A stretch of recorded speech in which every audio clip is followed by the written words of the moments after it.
পঙ্গু সাজার নাটক করে দেশে ফিরল প্রবাসী স্বামী, অতঃপর স্ত্রী যা করলো তা দেখলে আপনারা অবাক হয়ে যাবেন।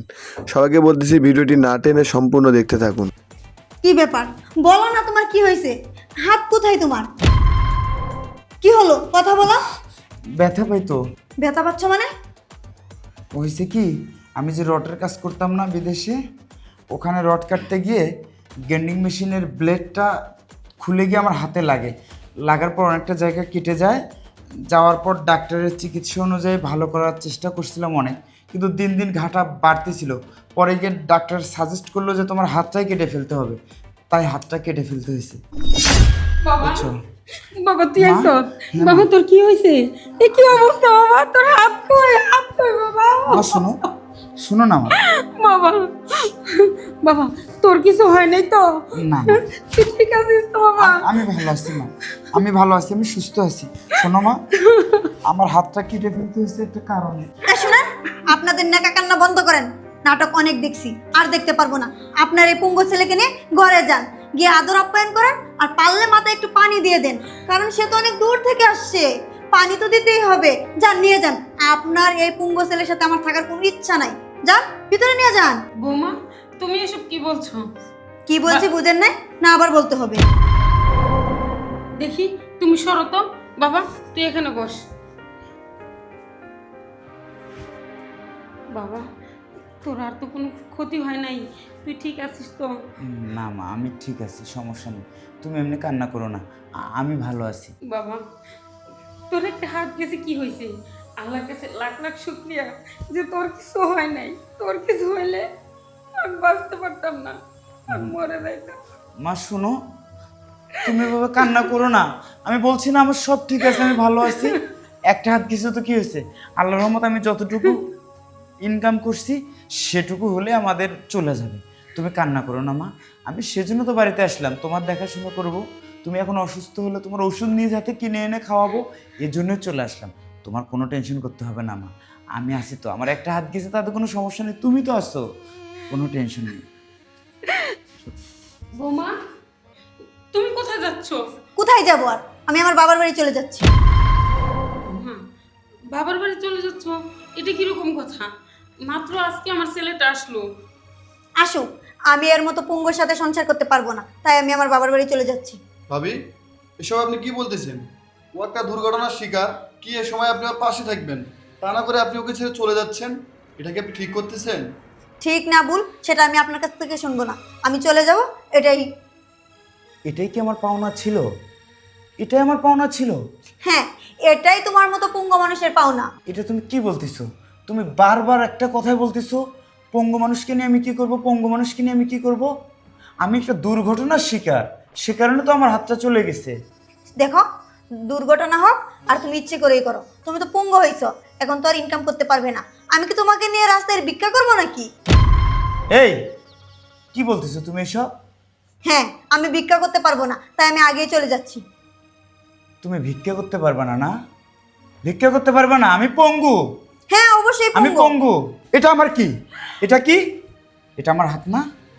এই আমি এতদিন ধরে শুধু যে মানুষের কাছ থেকে শুনতাম, আমি ভাবতাম আমি কান কথা কোনোদিন বিশ্বাস করব না, কিন্তু তুই যে এত বড় কাল নাগিনী, এত বড় বিষধর সাপ, এটা আমি কখনো কল্পনা করি নাই। তুই কি বলতে আমাকে ফোনে, তোমাকে ছাড়া আমি বাঁচবো না, তুমি তাড়াতাড়ি চলে আসো, তোমাকে ছাড়া আমার ঘুম ধরে না, তোমাকে ছাড়া একটা রাত আমি কাটাতে পারি না, একটা সেকেন্ড কাটাতে পারি না। এই তোর ভালোবাসা? এই এই তোর ভালোবাসা? তুই আমাকে কি বলতিস? আমি তোর নাকি জীবন, আমি তোর নাকি মরণ, শেষ নিঃশ্বাসটা তুই আমার বুকে মাথা রেখে মরতে চাস, আর সেজন্য কি বলতিস তুমি তাড়াতাড়ি চলে আসো দেশে, আমি আমার মাথার তোমার বুকে রাখতে চাই। এই আজকে কোথায় গেল তোর ভালোবাসা? বল আমাকে, আজকে কোথায় গেল তোর ভালোবাসা? এই তুই এত বড় চিট কেন রে? তুই এত বড় চিট কেন? তুই আমাকে বারবার কি বলতিস? বারবার বলছিস আমি যেন আমার মাকে টাকা না পাঠাই, এটা তো বলছিলি তাই না? এটাই তো বলছিলি। আমি তোর অবাধ্য ছিলাম, আমি তোর আড়ালেও আমি আমার মাকে টাকা পাঠাইতাম। কেন পাঠাতাম তুই সেটা জানিস? তুই সেটা বুঝিস একবার? তুই বুঝিস না, তুই সেদিন বুঝবি যেদিন তুই মা হবি। আমি যখন থেকে এখানে আসছি তখন থেকে আমি বুঝতে পারছি তুই আমাকে সহ্য করতে পারতেছিস না।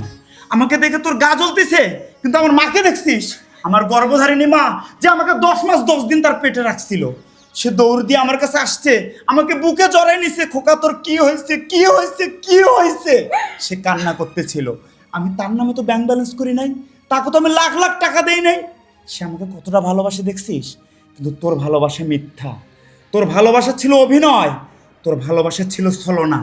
আমি সেইটা পরীক্ষা করার জন্য এই বন্ধুর কথায় আজকে আমি আমার একটা হাত নাই এটা তোকে আমি জানাইছি। এটা তোকে মিথ্যা বলছি যে আমার একটা হাত নাই। শোন, তুই আমাকে নিয়ে অনেক গেম খেলছিস, আর না, আমি আমার মাকে নিয়ে বাকি জীবন পাড়ি দেবো। তবু তোর মতো কাল নায়িনীকে আমি 1 সেকেন্ডের জন্য আর বিশ্বাস করবো না। তোকে আমি ক্ষমা করবো না, তুই আমার বাড়ি থেকে বের হ। ওগো আমার ভুল হয়ে গেছে, শোন। তুমি আমারে ক্ষমা করে দাও আর একটিবার সুযোগ দাও, আমাকে তুমি ক্ষমা করে দাও। শোনো, তুমি আমাকে কোনোভাবেই কনভিন্স করার চেষ্টা করবে না। আমি তোমাকে ক্ষমা করতে পারবো না, মানে পারবো না। তুমি আমাকে একটিবার তুমি ক্ষমা আমার করে দাও। পাছাড়ো। আমি তোমাকে ক্ষমা করতে পারবো না, তুমি চলে যাও। বন্ধু, বউকে বিশ্বাস করা খুবই কঠিন কাজ। তোকে আমি কতবার বলছি তোর বউ তোকে ভালোবাসে না, ও শুধু তোর টাকাকে ভালোবাসে। দেখলি তো আজ নিজ চোখে। আজকে তুই অসুস্থ, সে অসুস্থতার কথা শুনে সে চলে যেতে যাচ্ছে। কোনো একদিন তুই সত্যিকারে যদি অসুস্থ হয়ে যাস, তখন যে ও তোর পাশে থাকবে তার কি গ্যারান্টি আছে বল? তুই সত্যি বলছিস হৃদয়, তুই যে আমাকে কথাগুলো বলছিলি আমি গুরুত্ব দেইনি রে। তুই আমার প্রকৃত বন্ধু। তুই যদি আমাকে আজকে এই চোখের পর্দাটা না খুলে দিতি, তাহলে আমি হয়তো বা এর আসল রূপটা আমি দেখতে পারতাম না। এই কত বড় বিষধর সাপ। শোন, তোর উপর কোনো বিশ্বাস আমার নেই, কোনো ভরসা আমার নেই। তুই আজকে আমার কাছ থেকে ক্ষমা পাবি, কাল আমাকে আবার সুযোগ বুঝে সবল মারবি। আমি তো সবল আর খেতে চাই না। তুই আমার বাসা থেকে চলে যা। তুই ব্যাগ নিয়ে আসছিস না, এই ব্যাগ নিয়ে তুই চলে যাবে। আর শোন, প্রবাসীরা শুধু মানুষকে দিতে জানে, কারো কাছ থেকে নিতে জানে না। এই যে তোর গহনা, এই যে তোর হাতের ব্রেসলাইট, দামি ঘড়ি, যা দিছি তোকে আমি সব কিছুই দিয়ে দিলাম, তোকে দান করে দিলাম। তুই সব নিয়ে চলে যা, আমি খুলে নেব না তোর কাছ থেকে। যা, কালকে ডিভোর্স পেপার আমি পাঠাই দেবো। যা বলতেছি আমার চোখের সামনে থেকে বেরো, বেরো, যা। বাবা, কাজটা কি ঠিক করলি? মা, ঠিক ভালো বোঝার এখন সময় নেই, তুমি চলো। হৃদয়, আজকে অনেক রাত হয়ে গেছে, তোরা বাসায় যাওয়ার দরকার নেই, চল আমার বাসায় থাকবে আজকে, আয়।